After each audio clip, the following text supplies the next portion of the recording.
بسم اللہ الرحمن الرحیم، السلام علیکم۔ ابھی جب میں آپ سے بات کر رہا ہوں تب تک کی صورتحال رہے پاکستان کے مقامی وقت کے مطابق رات 11:03 تک کہ عمران خان صاحب کو سپریم کورٹ آف پاکستان کے آرڈرز کے بعد جیل منتقل یعنی اسپتال منتقل نہیں کیا گیا ہے۔ یہ آرڈر آیا ہے کل کہہ لیجیے، یعنی کہ گزشتہ کل تقریباً دوپہر میں کسی وقت کہہ لیجیے تو، اور اس میں لکھا ہے کہ اگلے 48 گھنٹوں میں یعنی اگلے 2 دنوں میں ان کو منتقل کیا جائے۔ اس لیے پاکستان تحریک انصاف یہ کہہ رہی ہے کہ کل دوپہر تک اگر شفٹ نہیں کیا ہاسپٹل تو اس کے بعد ایک ایک لمحہ توہین عدالت شمار ہوگا۔ آج کے پروگرام میں جاننے کی کوشش کرتے ہیں کہ گورنمنٹ کا کیا موڈ ہے، موو کرنا ہے ہاسپٹل شفا میں یا نہیں کرنا ہے؟ کیا واقعی توہین عدالت ہو جائے گی یا نہیں ہوگی؟ کیا واقعی حکومت اس فیصلے سے حیران ہے یا نہیں ہے؟ کیا واقعی اس فیصلے سے حکومت پریشان ہے یا نہیں ہے؟ نون کیا سوچ رہی ہے اور پی ٹی آئی کیا سوچ رہی ہے؟ اور ایک ہمارے دوست تجزیہ کار بھی ہمارے ساتھ موجود ہیں، ان کی معلومات اور تجزیہ کیا کہتا ہے۔ آج ایک جو اور ڈیولپمنٹ ہوئی ہے وہ یہ کہ گورنمنٹ نے باقاعدہ اب درخواست جمع کروا دی ہے سپریم کورٹ آف پاکستان میں۔ تو اس میں اس کے چیدہ نکات کیا ہیں، یعنی تاکہ ہمیں پتہ لگے کہ گورنمنٹ، دیکھیے ایک ہوتا ہے موقف ٹاک شو میں فلاں کچھ کہہ رہا ہے، فلاں کچھ کہہ رہا ہے، فلاں کچھ کہہ رہا ہے، لیکن اگر جو درخواست جمع کرائی اس میں جو نکات ہیں وہ تو ریکارڈ کا حصہ ہیں کہ بھئی یہ حکومت وقت کا اس فیصلے پر یہ موقف ہے، یہ آفیشیل موقف یہ سمجھا جائے گا، ورنہ تو کوئی بھی کہہ سکتا ہے جناب میری رائے ہے، ذاتی رائے ہے، میرا مطلب یہ نہیں تھا وہ تھا۔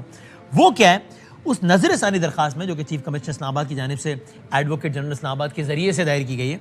اس میں پہلے ایک لمبا چوڑا طریقہ بتایا گیا کہ یہ ہوتا ہے۔ قصہ مختصر ہے، اگر ہم اس کو آسان کرتے ہیں تو گورنمنٹ یہ کہہ رہی ہے کہ یہ تمام تر چیزیں ہماری رائے میں سپریم کورٹ نے نظر انداز کی ہیں، اور عدالت نے مثال کے طور پر کچھ نکات میں ایک نقطہ یہ ہے جو گورنمنٹ نے کہا ہے کہ عدالت کو کچھ میڈیکل ایکسپرٹس کی اوپینین کے بعد یہ فیصلہ کرنا چاہیے تھا کہ کیا واقعی طبیعت اتنی خراب ہے کہ اس بات کا تقاضا کرتی ہے کہ عمران خان صاحب کو ہاسپٹل بھیجا جائے۔ کوئی میڈیکل ایکسپرٹ سے تو نہیں رابطہ کیا عدالت نے۔ اسی طرح یہ موقف بھی اختیار کیا گیا ہے کہ یہ جو حکم ہے سپریم کورٹ کا یہ اختیار سماعت سے بھی تجاوز کرتا ہے، یعنی اس متعلقہ معزز بینچ کے دائرہ اختیار میں ہی نہیں تھا اس کو سننا، مختلف وجوہات کی بنا پر ان کو یہ سننا ہی نہیں چاہیے تھا، اختیار سماعت سے تجاوز کرتا ہے۔ اور کیا کہا ہے کہ فلاں رولز کے تحت کسی بھی قیدی کو جیل سے باہر پرائیویٹ ہاسپٹل منتقل کرنے کے لیے ایک مخصوص ضابطہ اور مجاز اتھارٹی ہوتا ہے، اس کو بھی آپ نے پورے کو نظر انداز کیا۔ اور ساتھ میں یہ بھی کہا ہے کہ قیدی کا طبی معائنہ پہلے سے باقاعدگی سے سرکاری ڈاکٹرز اور میڈیکل بورڈز کے ذریعے ہونا چاہیے، یہ سب بھی نہیں ہوا ہے۔ تو ان تمام تر وجوہات کی بنا پر یہ سارا معاملہ ہے۔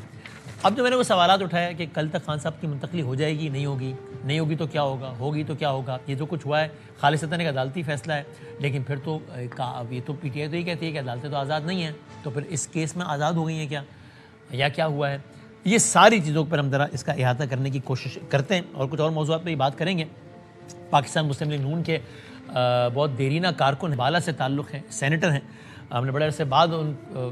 زحمت انہوں نے فرمائی، میں بہت شکر گزار ہوں۔ جناب ناصر بٹ صاحب ہمارے ساتھ ہیں پی ایم ایل این سے، میں بہت شکر گزار ہوں۔ ناصر بٹ صاحب نے جو پہلا نون لیگ کا رد عمل آیا تھا وہ ناصر بٹ صاحب کی طرف سے تھا، اور جس میں انہوں نے کہا کہ ان کو یہ لگتا ہے کہ یہ نواز شریف صاحب کے خلاف سازشوں کا آغاز ہو گیا ہے۔ So imagine a senator of P M L N جو کہ نواز شریف صاحب کے بہت کلوز رہے ہیں لندن کے ایام میں،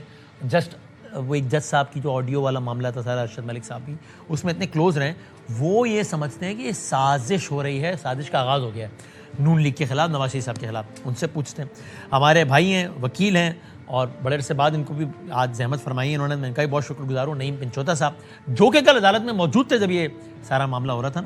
اور عمران خان صاحب کے اسپوکس پرسن ہیں آن لیگل افیئرس، اور اس وقت یہی لیگل افیئر سب سے زیادہ